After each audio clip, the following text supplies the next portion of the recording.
And I have really good experiences with Alzheimer's. It's really sad to see my mother have to go through that. And very, very hard for the last 6 months when they started forgetting how to eat and swallow and drink.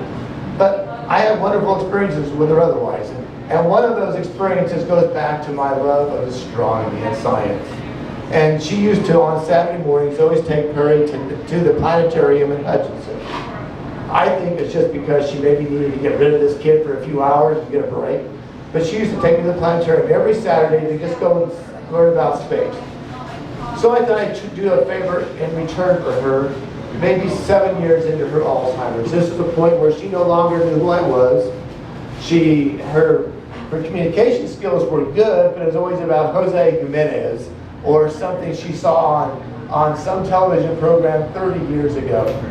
So we were going out looking at black holes, or it was advertised as black holes at Lake Afton. She wouldn't have understood we couldn't see a black hole, but we went out there, we looked at the telescopes and things, and I put her in the automobile, and she was just tired and vacant. I was yammering on about pulsars, quasars, nebulas, everything I could possibly talk about. I told her there are more suns, stars in the entire universe than there are pebbles, grains of pebbles on Earth alone. And she was just looking for it. And all of a sudden I felt this presence. And I felt her looking towards me as we're driving. And she said, you know, I don't know what you're talking about, but if you told my son Perry, he'd understand it all. And I could have never had a nicer compliment than that. So I hope you will join my mother, who I'm sure is endorsing my candidacy for United States Congress, and in doing so.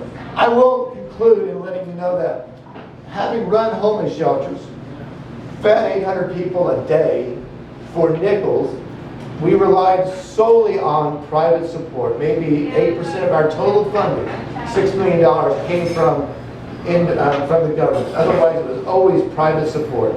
And that's the only way I'm going to win this campaign as well. I'm not going to win it with folks giving us $2,500, but I'm not going to need that kind of money either.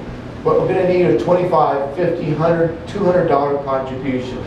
And if you're lucky, if you open up your brochure, you may find inside this little giving envelope. And if you put something in that little giving envelope, maybe on November 4th, you'll win the lotto. And maybe we'll send a new person to Congress who actually knows something about middle class and folks who are struggling and actually cares and has a passion for that. So I want to say thank you to everybody for coming today. Does anybody have any questions? I have. Okay.